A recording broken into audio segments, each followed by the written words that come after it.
I'm Angie Bogust, and along with Brandon Carter, I'm presenting the Embedding Comparator, an interactive system to compare embeddings by visualizing differences in global structure and local neighborhoods.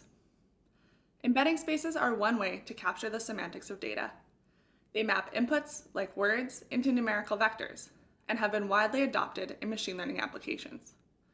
For example, an embedding space trained on geographical text might learn to separate Finnish cities from cities in the United States.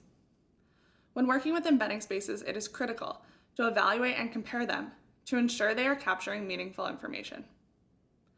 To understand how people currently work with embeddings, we conducted 13 formative interviews with users who compare embeddings as part of their day-to-day work. These users came from academia and industry and worked in a variety of domains, including machine learning, computational biology, and the digital humanities. But most importantly, through these interviews, we identified two types of embedding users: model-driven and data-driven users. Model-driven users compare embeddings to understand their model's behaviors. For example, a machine learning researcher we interviewed compared embedding representations before and after fine-tuning to confirm that their model had changed in ways that they expect. On the other hand, data-driven users use embeddings as a way to represent and understand relationships in their data. Like a historical linguist we interviewed who compares embeddings trained on historical text to understand how language has changed over the course of time. Our interviews also revealed that current embedding comparison techniques are unprincipled. Users told us that they often iterate between global analysis of entire spaces and local analysis of specific objects, but there's no integration between the two. Thus, their current approaches are ad hoc and require them to have prior hypotheses about specific objects to investigate. They also express concerns about techniques that can produce unreliable outputs and cause them to mistrust their analysis. We distilled our formative interviews into 5 design goals that informed the embedding comparator. Users told us that their most interesting insights often lie at the extremes, so the embedding comparator immediately surfaces the objects that are most and least similar between the two spaces. To do so, we compute a similarity score based on the similarity of the object's neighbors in each embedding space. And we use this score to sort and identify objects of interest. For instance, the objects in the least similar list, like the shoe emoji, have no shared neighbors, whereas the smiling face in the most similar list has many similar neighbors across the two spaces. Global projection plots depict the structure of each embedding space and provide context during exploration. The points in the plots are colored based on our similarity metric and can reveal global properties like the presence or absence of clusters. Local neighborhood dominoes visualize and compare the local neighborhoods of a specific object to identify object-level differences. Users like to drill down into the local neighborhoods, so the dominoes display the neighbors of the object in each space and surface the common and unique neighbors to enable rapid comparison. The global and local views are interactively linked to accelerate the comparison process, allowing users to select local views from global views, highlight local neighborhoods, and search for specific objects. Finally, users want to be confident that the patterns they uncover are representative of true patterns in the embedding space. So the embedding comparator lets users select from different distance metrics and projection methods to verify results are not artifacts of a particular method. Let's look at a case study to see how the embedding comparator accelerates a workflow of a machine learning researcher that we interviewed. In this workflow, the researcher analyzes how transfer learning affects model behavior.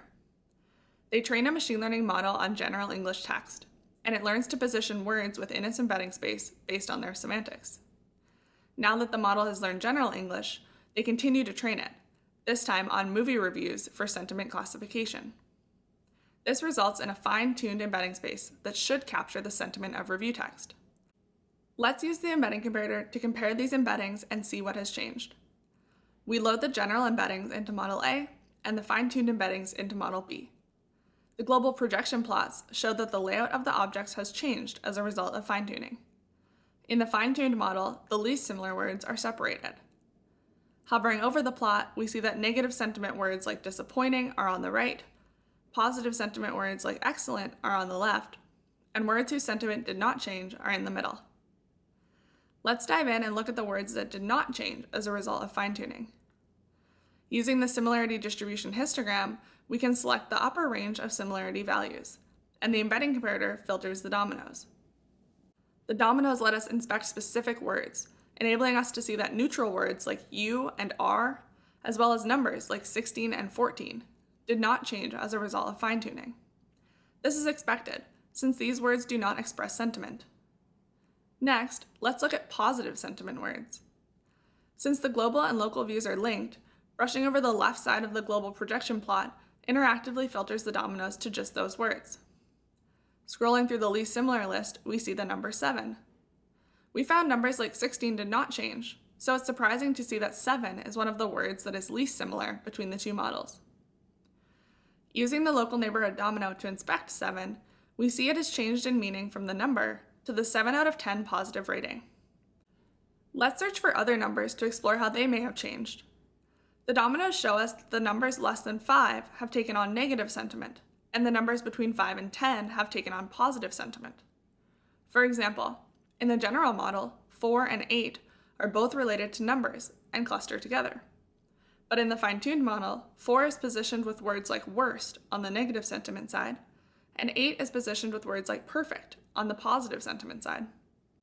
Inspecting 4's local embedding space within the domino shows us that in the fine-tuned model, numbers and negative descriptors are separated.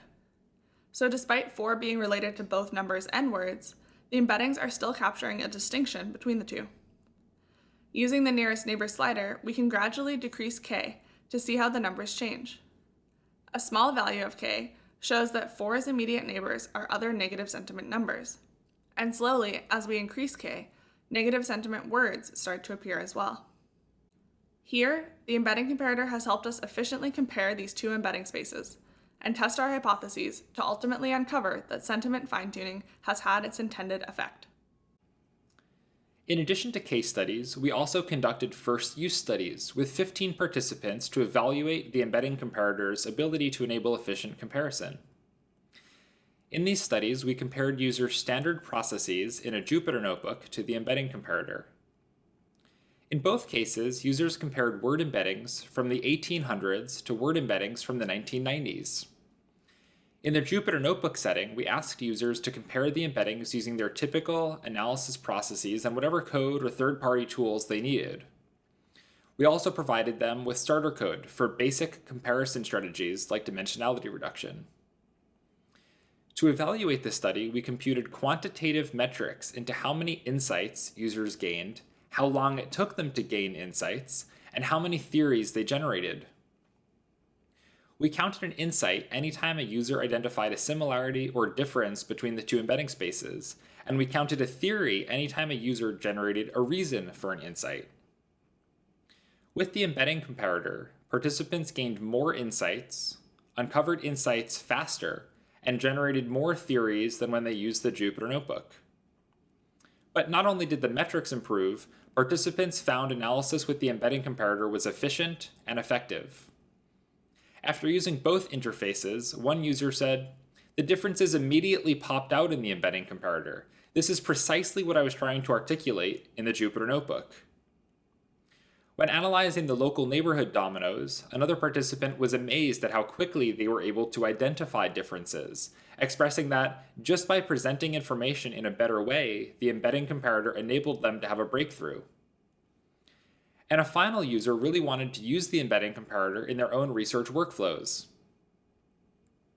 Our case studies and first-use studies show that the embedding comparator transforms the comparison process from tedious, manual analysis into browsing and manipulating visualizations. By computing a quantitative similarity metric and using it to drive interactive visualizations, the embedding comparator adds structure to the embedding comparison process. But this idea isn't just unique to the embedding comparator. Integrating task-specific metrics with visualizations that reflect user needs can structure processes in a broader range of data analysis tasks. In summary, the embedding comparator enables users to efficiently compare embedding spaces and gather insights that can inform future analysis. Thank you.